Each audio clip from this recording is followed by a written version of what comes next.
Hey everyone, and welcome back. We are going to be talking about the misconceptions of motion design. Let's get into this. So, motion design is a crucial element in making users' interactions with a brand's digital products more streamlined and intuitive.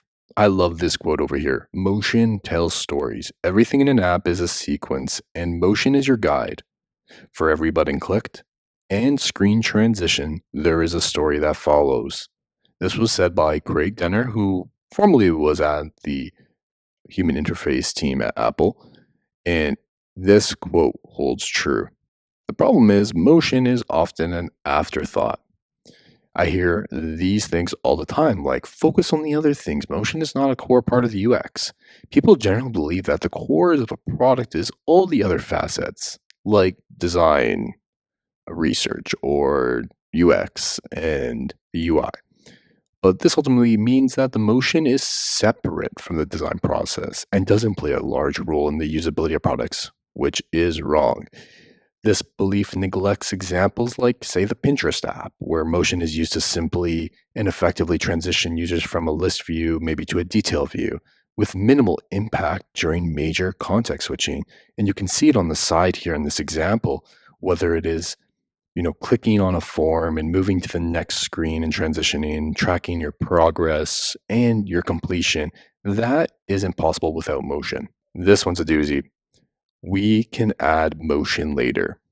You can't. Well, you can't do that effectively, at least. Motion is generally not considered in the bulk of work it takes to create a digital product.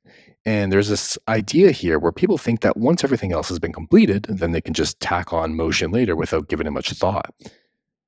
That's not really going to be effective. When people think like this, they neglect to think about all the ways motion has affected interaction concepts that couldn't exist otherwise. If we take a look on the left here, if the user is going to say, scroll up and leave a review, that keyboard, the iOS keyboard that's popping up nicely from the bottom, that is an entirely motion dependent interaction there. Or the iOS app switcher, it's super important. Let's think about this one over here. Motion is just animation. And, you know, I know many people are guilty of saying stuff like this, but it isn't entirely true. Animation includes things that move and draws from our understanding of classic animation. Think like Disney animation. Generally, when people think like this, they just think of motion as a way to add personality to a design and product.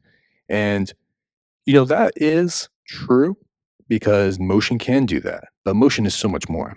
People tend to forget is that although helpful, the animation principles that are set out by Disney aren't as relevant as the motion design principles for digital products because they're solving two entirely different problems.